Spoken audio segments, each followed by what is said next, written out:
गोविंद जय जय गोपाल जय जय, राधा रमण हरि गोविंद जय जय। बोले भागवत भगवान की जय। तो महाराज बड़ी सुंदर लीला हुई है। सारे पांडव है वो तीर्थ यात्रा में चले गए और इधर परीक्षित जी को राजा बना दिया। और समय का विधान और फिर कोई नहीं जानता भक्तजनों। आज परीक्षित जी ने घोड़ा निकाला, घोड़े पर सवार हुए, मन में मंत्रणा हुई कि सारे जितने भी मेरे प्रजा है उनको उनके हालचाल पूछने जाऊं। निकले हैं, लेकिन निकले हैं तो एक ऐसा दर्शन होने वाला है जिसे हम कथाओं में बार बार सुनते रहते हैं कि एक मोटा काला पुरुष जो है बैल और गाय के ऊपर भयंकर तरीके से अत्याचार कर रहा है। हाँ, धर्म और धरती के रूप में साक्षात गौ माता ही है और बैल है वो धर्म है। लेकिन धर्म के 3 पैर टूटे हुए हैं और धर्म जो है केवल और केवल सत्य के बल पर खड़ा है महाराज। और सारी सब चीजें उसकी खत्म हो चुकी है। दोनों का बहुत बड़ा सुंदर संवाद भागवत जी में हो रहा है। धरती और धर्म का आपस में कह रहे हैं हम बचेंगे तो कैसे बचेंगे, भयंकर समय आ गया है। और समय ऐसा आया कि जो काला सा आदमी था वो यहाँ पर उस गाय और बैल को मार रहा है। अचानक देखिए, ज्यादा विस्तार नहीं कर सकते, लेकिन भागवत जी में इतना विस्तार सब चीजों का दिया हुआ है कि कथा में बैठ जाएंगे तो फिर एक पॉइंट पर महाराज 4-4 घंटे निकल जाएंगे, कुछ नहीं बोल सकते फिर। हाँ, तो बड़ी संक्षिप्तता से, क्योंकि 7 दिनों में हमें कथा को पूर्ण करना होता है। ये तो है नहीं कि 1 महीने की 2 महीने की कथा चल रही, लोग बस सुनाते जाओ, और ऐसा ही होता है। साल भर भी कथाएं चले तो पूरी नहीं हो सकती कभी भी महाराज। तो यहाँ पर परीक्षित जी ने देखा और देखा कि काला सा आदमी हाँ मेरे राज्य में अपराध कर रहा है, तलवार निकाली। लेकिन कलयुग बड़ा सयाना है महाराज। आज जो राजा थे परीक्षित उनके चरणों में लेट गया, और जो चरणों में झुक जाता है हाँ उसे क्षमा साक्षात भगवान के दरबार से हो जाती है। और झुकना ही सबसे बड़ी चीज होती है। हम अपने अकड़ में रहेंगे, कभी किसी चीज को सिद्ध नहीं कर सकते। यदि हम झुक जाते हैं तो हम बच जाते हैं महाराज। आज साष्टांगम प्रणामम यथा, प्रणाम किया साष्टांग। और उसी समय आज परीक्षित को भी उसको जब शरणागति में आ गया तो उसे शरण देनी पड़ी। और शरण दी तो कहा कि मेरे राज्य में ऐसा कार्य क्यों कर रहा है रे दुष्ट, कौन है? तो कहा महाराज मैं कलयुग हूं, मेरा समय आ गया है। हाँ, जाऊं तो कहां जाऊं? कहा 4 स्थान देता हूं। अभ्यर्थी तस्मदा तस्मे स्थाना निकले ददो धृतम पानम स्त्रिये सोनाम यथा धर्म चतुर्विदय हिंसाम प्रियान बुंदिताम मदिरा प्रहारभूतम अधिस्तो चरित्रन महानारी करित्वम योग समर्पितम। 4 स्थान दिए जहां गलत कार्य हो रहा है। हाँ, जहां चोरी है, जहां सट्टा है, जहां हिंसा हो रही है, जहां गलत स्त्रियों का संग, वहां तेरा ही निवास होगा। महाराज जी 4 स्थान दिए। कलयुग बड़ा सियाना कि 1 स्थान अच्छा और दो। तो कहा स्वर्ण में तुम्हारा निवास होगा। जैसे ही कहा मन में खुशी हो गई कलयुग के। कहा अब तो बचेगा नहीं परीक्षित, तुमने स्वर्ण में निवास दिया, ऐसे स्वर्ण में कि जो गलत तरीके का सोना, वो तो तेरे घर पे ही पड़ा है, अब मैं तेरा विनाश कर दूंगा। तो महाराज सारी बातें हुई, लेकिन कलयुग के सामने भगवान एक ही बात कही, क्या कि कलयुग केवल नाम आधारा, सुमिर सुमिर नर उतर ही पारा। कलयुग में भगवान का नाम ही है, वो सबसे बड़ा साधन है।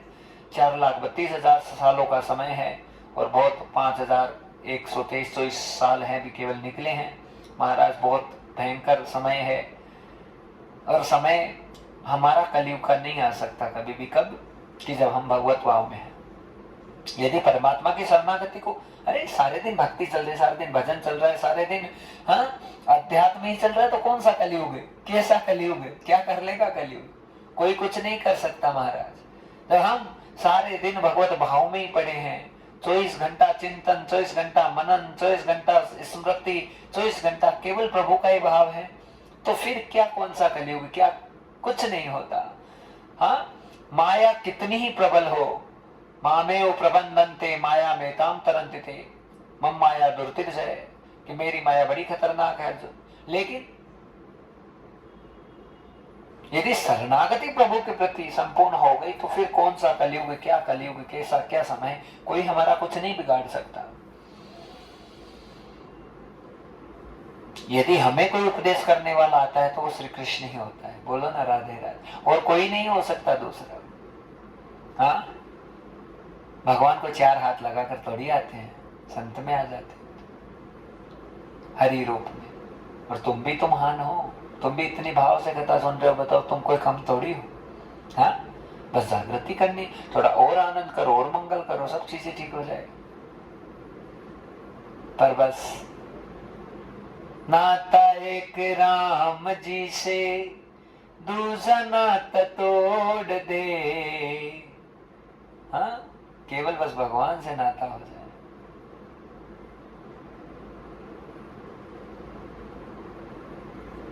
वापस पहुंचे परीक्षित जी घर पे, मुकुट पड़ा था जरासंध का, माथे पर विराजित किया। उसी समय सारी बुराइयां आज राजा परीक्षित में प्रविष्ट हो गई और सारी बुराइयां उनमें आई। कैसे कि महाराज आज तक किसने, राजा ने चींटी भी नहीं मारी, मन में भाव आया सिंह शेर का शिकार करने जाओ। यहां पर भी कथा सिखा रही है कि कोई भी राजा महाराजा पहले थे शिकार करते थे तो उनका मतलब ये नहीं था कि वो गलत जानवरों को मारते थे, उनका ये भाव नहीं था। उनका भाव हमेशा ये रहता था कि कोई ऐसा जानवर जो प्रकृति को नुकसान पहुंचा रहा है, या मतलब जिसकी अब जरूरत नहीं है, या नुकसान हो रहा है, समाज का हित नहीं हो रहा, बस उनकी ही खोज करते थे। और ऐसा कोई जानवर जो बीमार हो गया, जो परेशान, उनको मारते थे महाराज। इसलिए भागवत भी ये संदेश दे रही है कि कभी भी जीव हत्या गलती से नहीं होनी चाहिए। तो महाराज यहाँ पर जो है घोड़ा निकाला वापस और धनुष बाण हाथ में लिया, जंगल में चले गए, ढूंढ रहे हैं सिंह मिल जाए, सिंह मिल जाए, सिंह ना मिला। एक हिरण का बच्चा, उन्हें नजर तो आ गया, तीर भी चलाया, लेकिन मरा ही नहीं, क्योंकि तप जप पहले पितरों के पूर्वजों की ज्यादा है। आज वो रक्षा हो गई और शाम का समय हो गया, गला सूख गया, भयंकर हालत खराब होगा, पानी पिलाओ पानी पिलाओ। कहाँ पिलाएं पानी, कहाँ मिले जंगल में पानी। तो आगे गए तो एक ऋषि की कुटिया नजर आई, कहा इसमें तो पानी मिल ही जाएगा। अंदर गए तो महात्मा जी केवल शरीर में ही दिख रहे थे, वो ब्रह्मलीन हो रहे एकदम पूरे। और आकर चिल्लाने लगा, मथुरा जाओ, अहंकार अभिमान, मथुरा जाओ, पानी पिलाओ। हाँ, अब महाराज वो महात्मा तो ब्रह्मलीन थे, सुने नहीं। और उसी समय उनको गुस्सा आया, मरा हुआ सांप पड़ा था, उसे उठाकर गले में डाला। और डालते ही महाराज इति लंघित मर्यादम तक्षकम सप्तमेदनी दक्षयंती चकुलंगारम नोदितो में तद्रुहम। उसी समय श्रृंगी समिक ऋषि के, जो वो समिक ऋषि थे, उनके पुत्र थे श्रृंगी ऋषि, हाथ में जल ले लिया। उन्हें पता चल गया कि मेरे पिता का अपराध कर दिया किसी राजा ने। अब कौन राजा कैसा राजा सोचा ही नहीं। समय का फेर होता है महाराज, कोई कुछ नहीं कर सकता, जो होता वही है जो राम रची राखा। एक क्षण में शंकर जी ने सती जी को छोड़ दिया, एक क्षण में, अब तो कर ले तुमको जो करना। उस जन्म में तो सती का कल्याण नहीं हुआ, अगला जन्म लगा सती।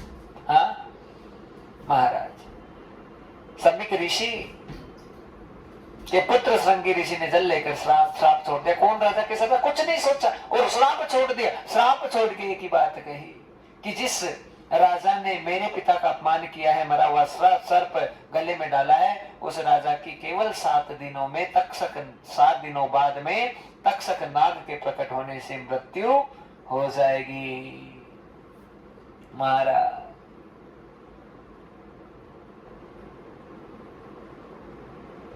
क्या परीक्षित जी अपराध के अधिकारी थे?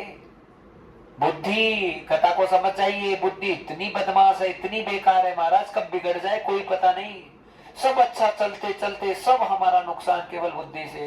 ये मन, बुद्धि और इंद्रियां इतनी हमारी सबसे बड़ी दुश्मन है, सबसे बड़ी दुश्मन महाराज। ये हमारा विनाश कर देती है, यही विनाश करती है। बस बुद्धि बिगड़ गई, सब कुछ बिगड़ गया। वापस घर पे आए, मुकुट खोला, रुदन करने लगे, प्रायश्चित होने लगा। मैं इतना महान राजा और इतना सबका ध्यान रखने वाला आज क्या एक संत का अपराध कैसे कर सकता हूँ? प्रायश्चित हो गया। आत्मभावेन प्रायश्चितो आत्मसंलग्न तदोगतम। संलग्नित भाव से आत्म विभूषित होकर अंदर से रोने लगे और मन में प्रायश्चित की भावना हो गई कि मेरे से आज गलत हो गया। तो फिर महाराज उसी समय जो है सारे ऋषि महात्मा संत आकर घेर लिए, क्योंकि इतना बड़ा राजा है पूरे एशिया खंड तक का। आकर कहने लगे कि महाराज आपको श्राप लग गया है श्रृंगी मुनि का और अब केवल 7 दिन का जीवन बचा है, का उपाय तो बताओ।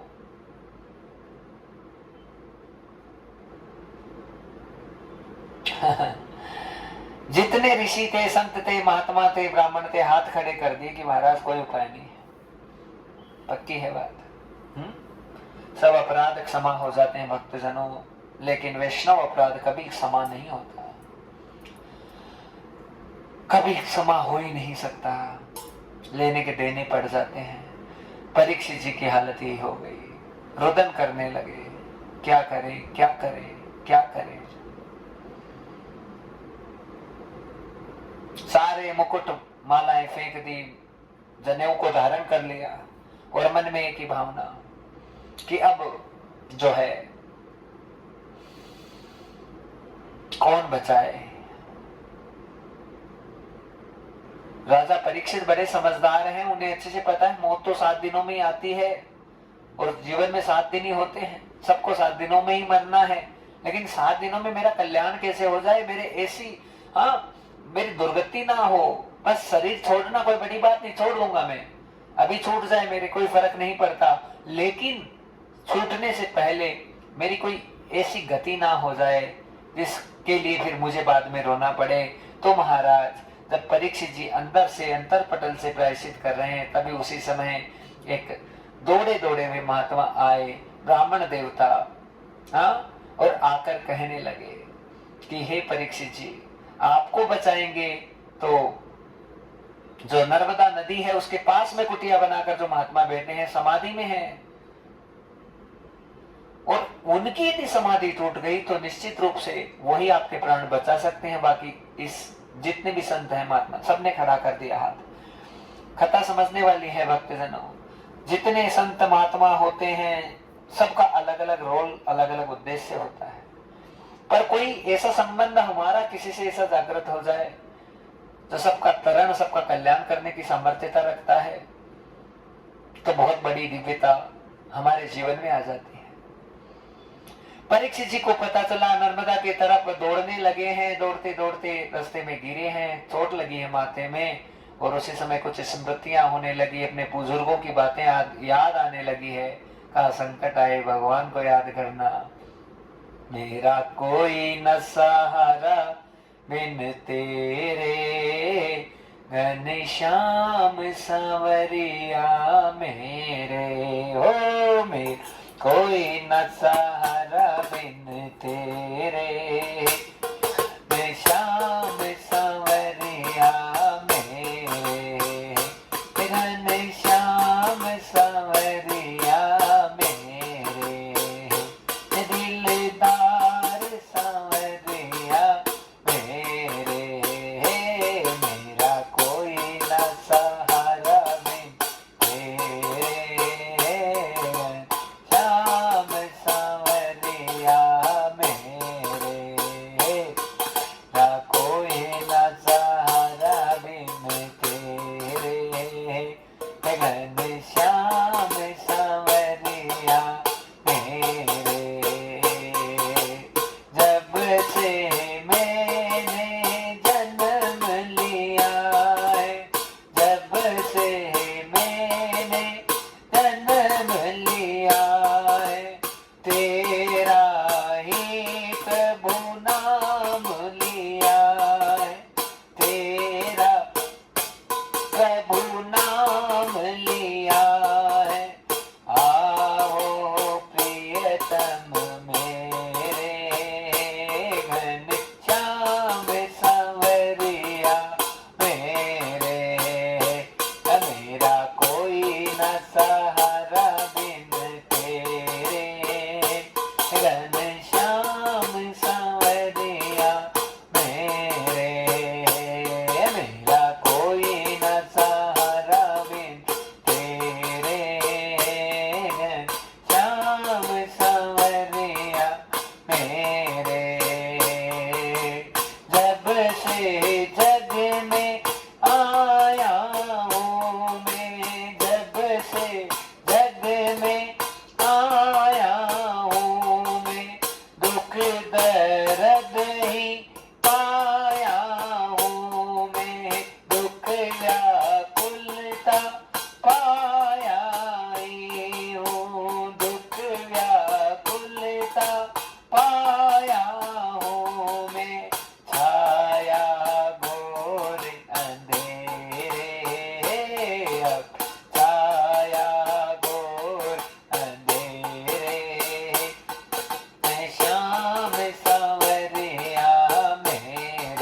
भागवत भगवान की जय।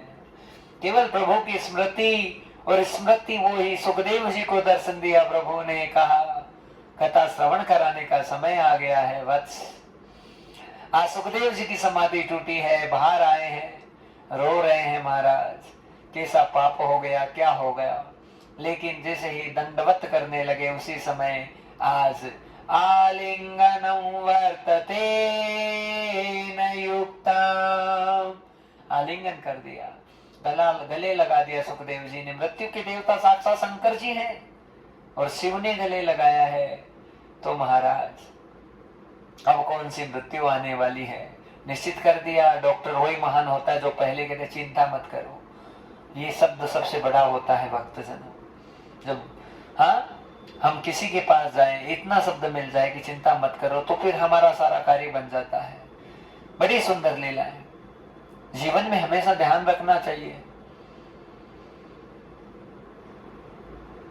भरोसा ना टूटे कभी भी, विश्वास ना टूटे, भाव बना रहे हमेशा हर हाल में। परीक्षित जी इतने भाव से आए हैं कि बस मेरा यहाँ से सब कुछ अच्छा होगा। तो सुखदेव जी ने भी उन्हें गले लगाया और कहा राजन चिंता मत करो, 7 दिन का समय है तुम्हारे पास में। अहम ग्रहीतम तदो पापम विहंतम पापम अपरिग्रह। ऐसा पाप लग गया महाराज, छूटेगा कैसे। कहा चिंता मत, चलो तुम। लेकर आ गए, आसन दे दिया, नाम दे दिया। हाँ भजो हरि शरणम, हरि शरणम, श्री हरि शरणम, श्री हरि शरणम। बस राजन अंदर से अंतरात्मा से प्रभु का भजन करो, सारी चीजें सिद्ध हो जाएगी। उसी समय बड़ी सुंदर स्तुति करने लगे परीक्षित जी। नूनम भगवतो ब्रह्मांड ग्रह सुग्रह मेदिना, नए लक्ष्य थे ग्रह सुग्रह मेदिना। महाराज नए लक्ष्य थे रावस्थान मपी गोदोहनम क्रचित। गाय धोते हैं उतना समय लगता है, उतना ही गृहस्थी घर में जाते, बाकी सारे दिन आप घूमते विचरते रहते हो, लीला करते रहते हो। महाराज मेरे जैसे तुच्छ मूर्ख को आपने, पतित को आपने गले लगा लिया, आपने मेरा आलिंगन कर दिया, अब तो मेरा कोई नुकसान नहीं हो सकता। नहीं उतार सकते किसी का भी एहसान महाराज। संत महात्मा हमारा हृदय होता है, हमारा आनंद होता है, हमारा मंगल होता है। कभी किसी महात्मा का विश्वास मत तोड़ो भक्तजनों, किसी भी हालत में। यदि तुम टिके हुए हो, जुड़े हुए हो, लगे हुए हो, जीत जाओगे एक दिन। एक ही तो पार करता है, 10 थोड़ी आते हैं पार करने के लिए, बताओ ना। सब डुबाने वाले हैं संसार में। ये माया प्रपंच आता है जो तुम्हें सत्यता से भ्रमित करेगा, परेशान करेगा, इधर उधर करेगा। लगे रहोगे, जीत जाओगे।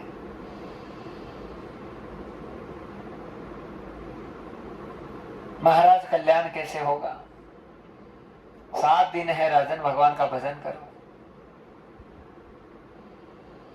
भक्ति से सारा कार्य सिद्ध हो जाता है।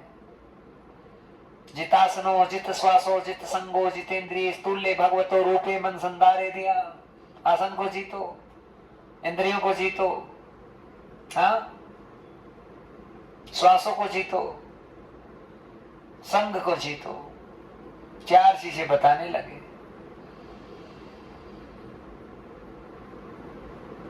तपस्विनो दान पराय सस्विनो मनस्विनो मंत्रवीद सुमंगला क्षेमम न विन्दन्ति विनय दर्पण तस्मे सुभद्र स्रव से नमो नमः।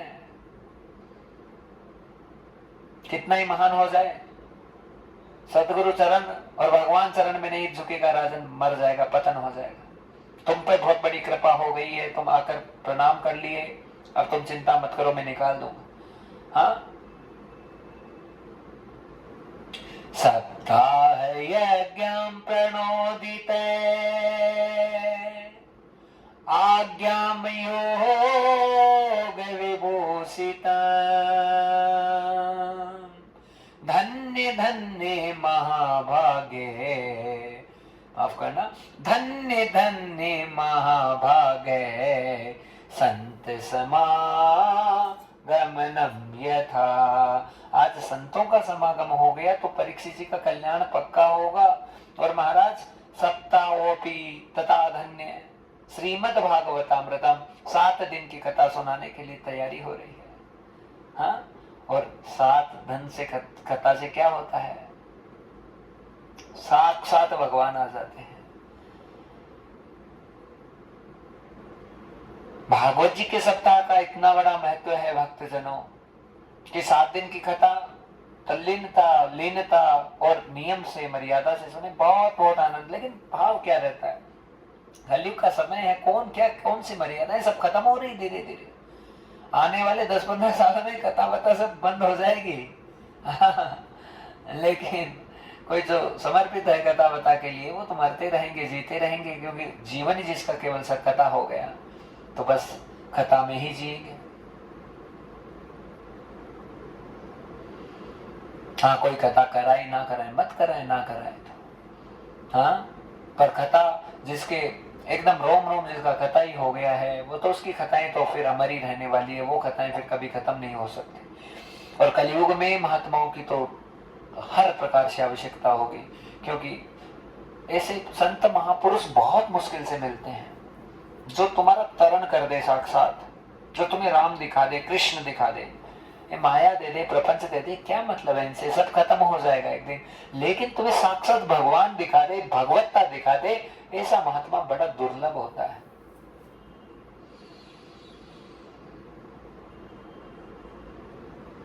सृष्टि के विषय में बताने लगे, समय है नहीं भक्तजनों, थोड़ा संक्षिप्त रूप से बातें हो रही है, ज्यादा विस्तार नहीं ले रहे सब चीजों का। और कहने लगे कि परीक्षित जी ने कहा महाराज की कथा सुनाइए, और क्या मुझे क्या करना का, भजन करो तुम और टेंशन खत्म करो और श्रवण करते जाओ मेरी वाणी को बड़े आनंद से। तो महाराज बड़े भाव में बैठे हैं परीक्षित जी, और सुखदेव जी भी अपने आनंद में मग्न हो गए हैं, और कह दिया कि बस भगवत चरणों में, सदगुरु चरणों में हमेशा शीश झुक जाना चाहिए। सदगुरु सेवा बड़ी मुश्किल से मिलती है। लक्ष्मण जी ने राम जी की सेवा के बदले में क्या मिला बताओ? सेवा मिलना बहुत मुश्किल है।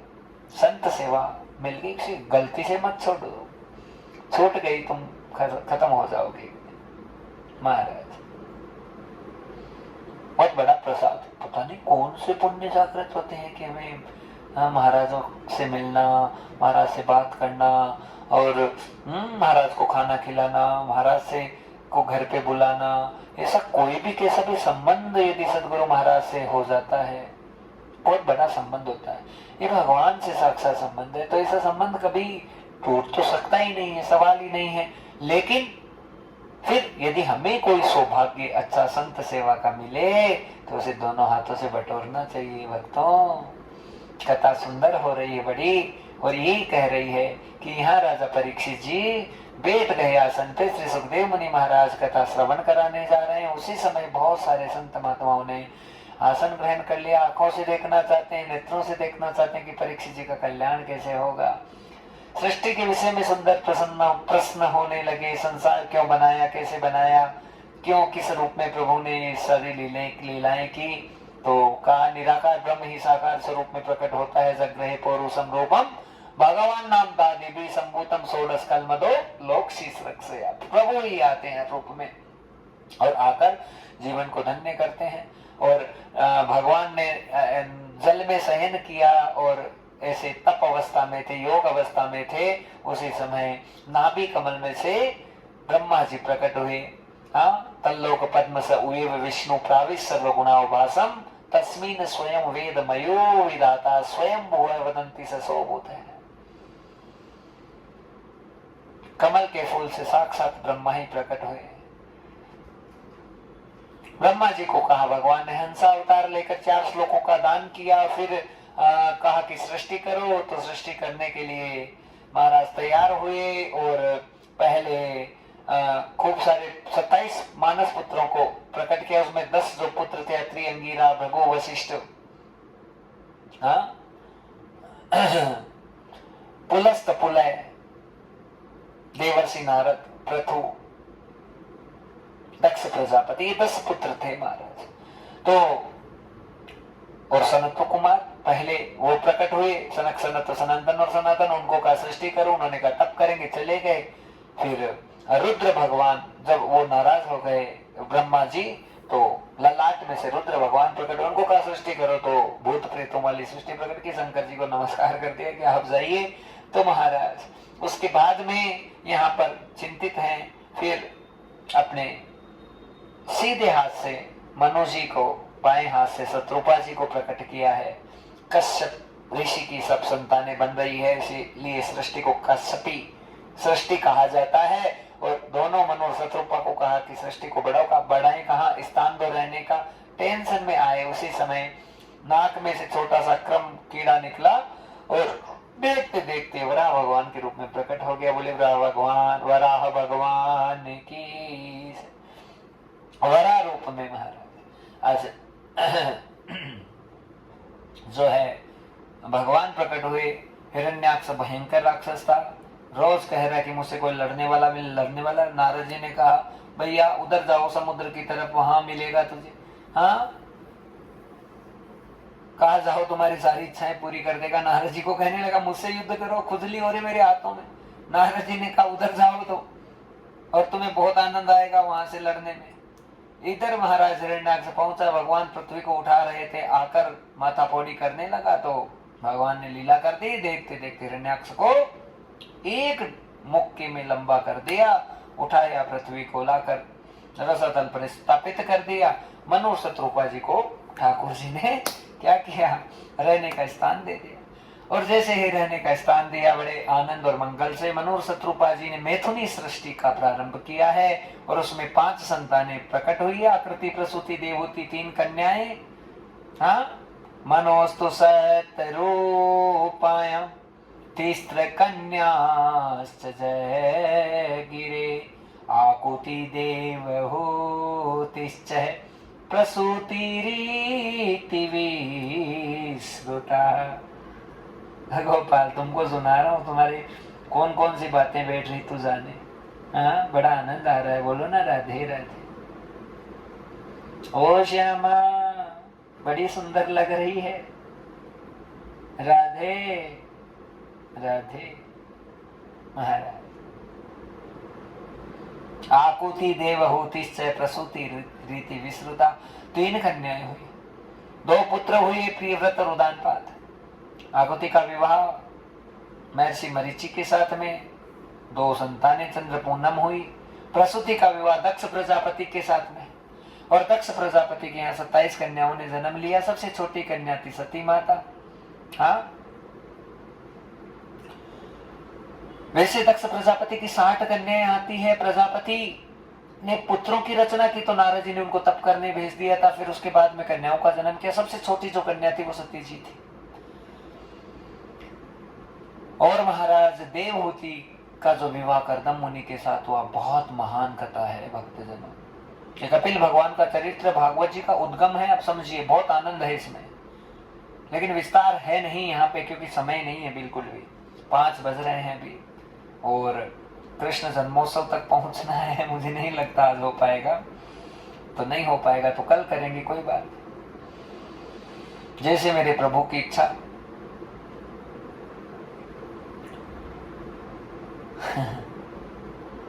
क्या बताएं, बताओ, सब हरि है करने वाले, करता धरता मेरे प्रभु हैं।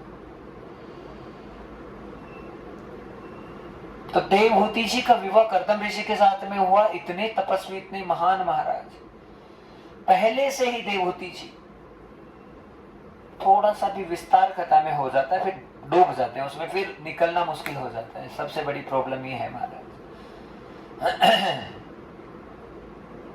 कर्दम मुनि ने बहुत भयंकर तप किया, घोर निष्ठम तपे प्राय, और रोज की आदत, रोज का इतना भजन महाराज।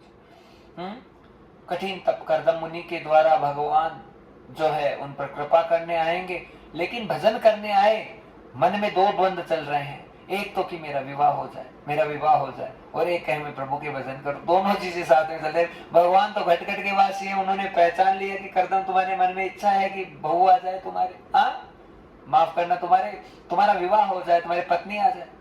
तो महाराज यहाँ पर कर्दम मुनि के भाव भगवान ने पहचाने। भगवान आए, कहा क्या करना, कहा प्रभु ऐसे तो इच्छा नहीं है, आप चाहो तो करा दो। तो कहा कि जो मनु की पुत्री है, सतरूप मनु की जो पुत्री है देवहूति, उससे तुम्हारा विवाह होगा।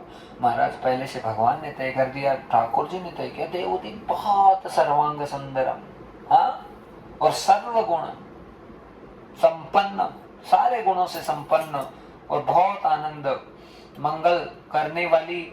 और आनंद मंगल किस चीज का, देखिए ध्यान से सुनना, उसकी भी मन में एक इच्छा उत्कंठा है माता देवहूति की, कि मेरे यदि पति मिले मुझे तो बहुत तपस्वी मिले, बहुत तप करने वाला, बहुत साधन करने वाला, बहुत आनंद मंगल करने वाला। ऐसे पति की ही कामना है माता देवहूति के। और देवहूति और कर्दम ऋषि का यहाँ पे मिलन हुआ है, विवाह हुआ। आए उदम, एक छोटा सा जो मतलब कुटिया बना रखी, उसमें रहते हैं। ऊपर पक्षी रहते हैं, नीचे जो है आपके चूहे बिल कर रखे हैं। तो ऊपर का स्थान कर्दम ऋषि ने कहा मैंने तो इनको दे दिया, नीचे का मेरे काम का क्या था। आप कहाँ रहते हो, कहा ये छोटा सा आसन है 2x2 का, इसमें बैठ के भजन कर। आंसू आ गए देवहूति जी के कि इतना तपस्वी पति मुझे मिला, इससे बढ़कर मेरा क्या भाग होगा।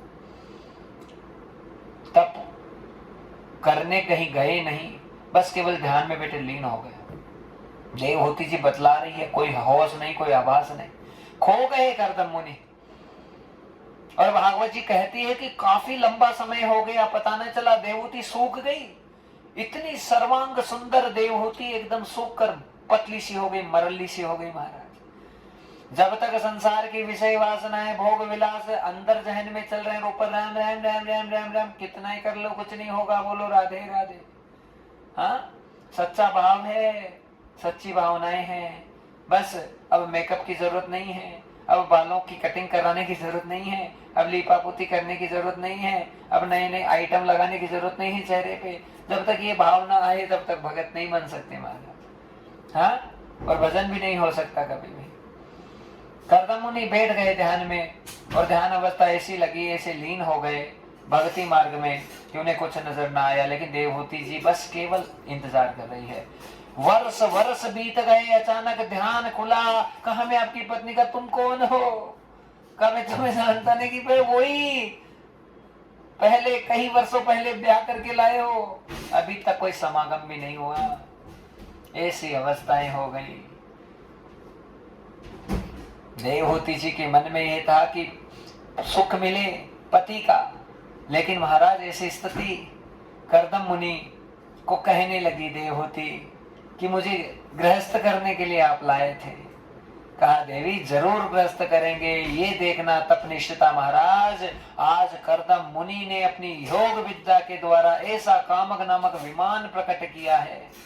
हाँ, और उस विमान से पहले कहा जो देवहूति सूखी हुई थी उसे अचानक एक सरोवर ऐसा प्रकट किया। कर्दम मुनि ने कहा इसमें स्नान करो, और जैसे ही देवहूति जी ने स्नान किया एकदम परिपुष्ट परिपूर्णम और सर्वांग सुंदरम गुण संपन्नम यथा, सारा गुण, सारा मंगल, सारा ऐश्वर्य, सारा यौवन देवहूति जी के देह में आ गया। महाराज ये तपनिष्ठता है। ऐसा कामक विमान प्रकट किया कि संपूर्ण दिशाओं में वो विचरण कर सकता है, और उसमें केवल कामना मात्र से जो भी भोग मांगे वो सारे भोग प्रकट हो। महाराज ऐसा अद्भुत विमान और ऐसी शक्तियां, योग विद्या ऐसी होती है महाराज। हाँ, संसार के सारे भोग बहुत तुच्छ हैं भक्तजनों, इनको भोग कर तो हमारा जीवन नष्ट होने वाला है, लेकिन इनका त्याग हम करते हैं अर्थपटल से तो हमारा जीवन धन्य हो जाता है। भोग का त्याग करें, लेकिन प्रेम का त्याग ना करें, आनंद का त्याग ना करें, हरि का त्याग ना करें, गोविंद का त्याग ना करें, ऋषि का त्याग ना करें। हाँ महाराज, कथा बड़ी सुंदर हुई। देवहूति जी हैं, कामक विमान पर यात्रा करने लगी, 9 कन्याओं ने जन्म दिया, और वही साक्षात नवरात्रि में जिनको हम भोजन पानी कराते हैं, माँ जगदम्बा साक्षात माँ भगवती 9 कन्याओं के रूप में यहाँ पे प्रकट हुई है। फिर भी कर्दम मुनि वापस तप करने जाने लगे, लेकिन इच्छा मन में माता देवहूति के पुत्र की है। पुनः काफी वर्षों बाद तप होने के बाद में पुनः दोनों का समागम हुआ, और समागम का परिणाम ये हुआ कि आज आनंद मंगल में भगवान कपिल पधार रहे हैं। महाराज, आज कपिल भगवान का जन्म माता देवहूति के गर्भ से हो रहा है। बोले कपिल भगवान की जय। ज्ञान योगम विशोदम च सर्व साधन परिपूर्णम। सारे साधनों से परिपूर्ण भगवान कपिल का जन्म हुआ।